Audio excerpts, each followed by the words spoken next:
ces fins nous empêchent encore de dormir. Bienvenue sur Watch Mojo français, aujourd'hui nous faisons un autre décompte du top 10 des fins de films les plus effrayantes. Nous publions de nouvelles vidéos chaque jour, alors abonnez-vous et activez la petite cloche pour votre dose quotidienne de Watch Mojo. Pour cette liste, nous passons en revue les films qui nous glacent le sang. Si vous trouvez qu'il manque une œuvre dans cette liste, n'oubliez pas d'aller voir notre premier classement sur le sujet. Nous allons parler des fins terrifiantes des films, alors attention aux spoilers.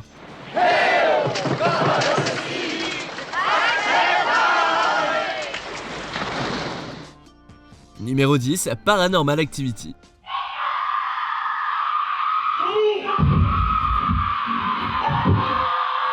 Le phénomène en found footage de 2007, malgré son petit budget, nous a montré avec brio la lente possession de Cathy par un esprit démoniaque, tandis que Micah, son petit ami, tente de filmer la présence dans leur maison.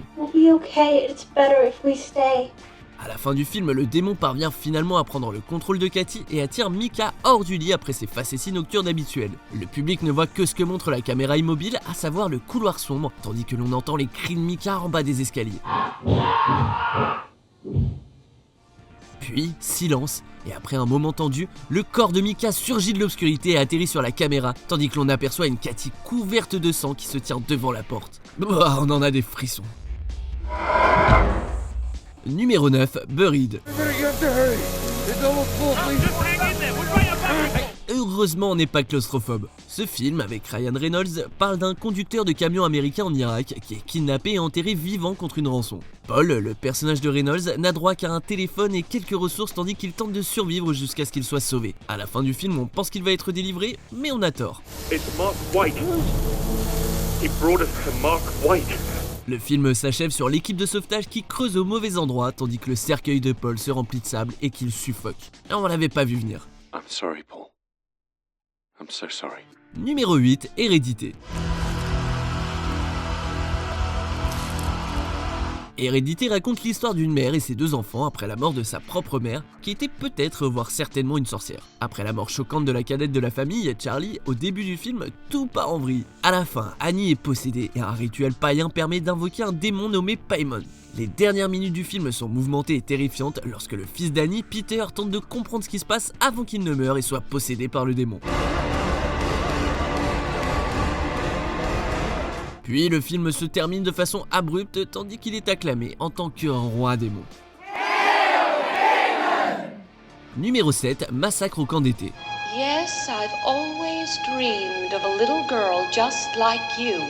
Ce slasher culte de 1984 commence comme un film de massacre particulièrement créatif avant de nous offrir un twist de fin saisissant. Lorsqu'un flashback montre apparemment la mort du père et du frère d'Angela dans un accident de bateau, elle va vivre avec sa tante, puis est envoyée dans une colonie de vacances avec sa cousine quelques années plus tard. À la fin du film, après une série de meurtres affreux, on comprend que c'est Angela la tueuse, mais qu'en plus de ça, il ne s'agit pas d'elle, mais de Peter, son frère, que l'on croyait mort et qui a été élevé en tant que fille par sa tante.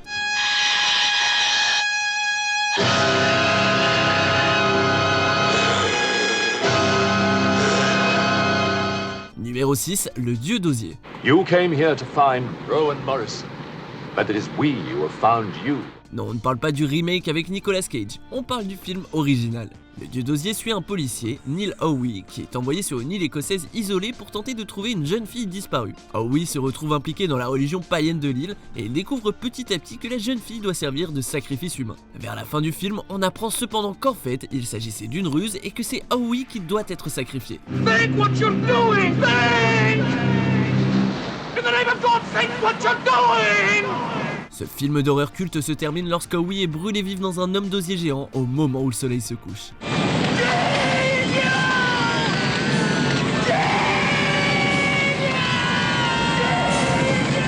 Numéro 5, Shining. Here's Johnny! Ce film culte des années 80 basé sur le roman de Stephen King raconte l'histoire de la famille Torrance alors qu'elle doit s'occuper d'un hôtel isolé pendant l'hiver. A little slow tonight, isn't it? Pendant cette période, l'ancien alcoolique Jack Torrance est rendu fou par les fantômes de l'hôtel. Quand Jack pète un plomb et s'en prend à sa femme Wendy et à son fils Danny, tout part en vrille.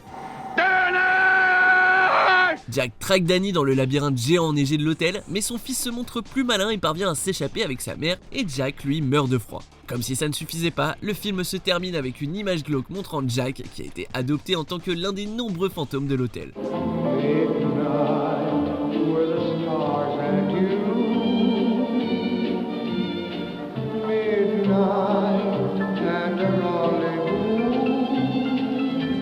Numéro 4, The Descent.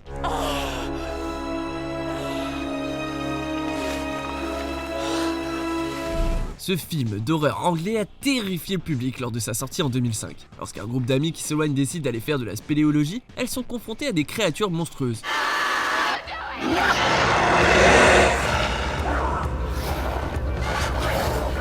Après avoir été tuées les unes après les autres et même trahies par l'une d'entre elles, la dernière survivante, Sarah, ainsi que le public, pense être sortie de la grotte. Mais on comprend vite qu'il ne s'agit que d'une hallucination et Sarah retrouve la grotte sombre où les créatures tentent de la tuer. A noter que cette fin très sombre a été modifiée pour sa sortie dans les cinémas américains.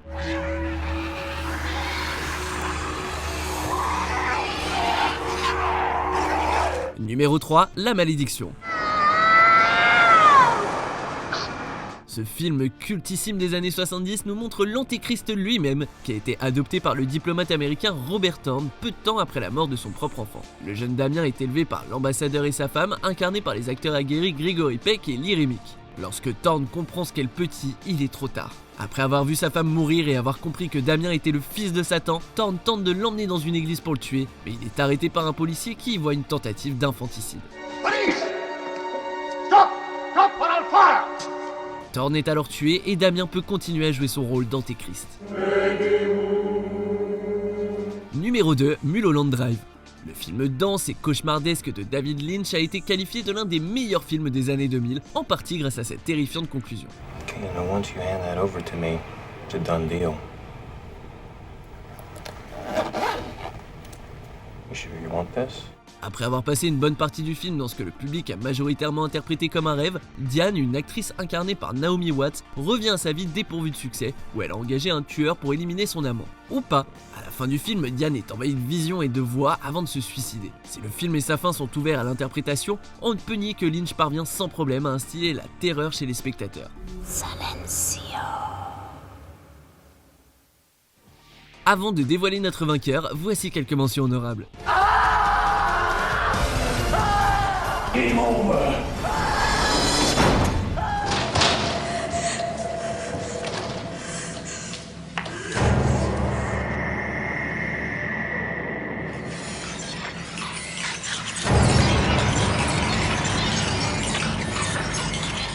Like Philip, I conjure thee to speak to me. Numéro 1, Carrie au bal du diable. Deuxième adaptation d'un livre de Stephen King de notre liste, ce film de 1976 nommé aux Oscars tourne autour d'une lycéenne, Carrie White, qui est constamment brutalisée par ses camarades et sa mère.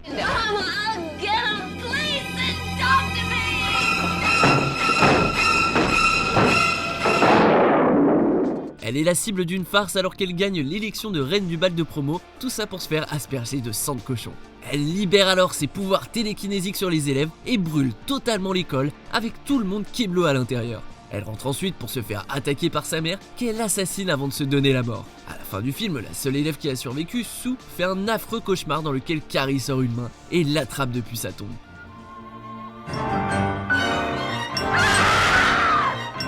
Vous êtes d'accord avec notre sélection ? Jetez un coup d'œil à ces autres super vidéos de WatchMojo français et n'oubliez pas de vous abonner pour être au courant des nouveautés.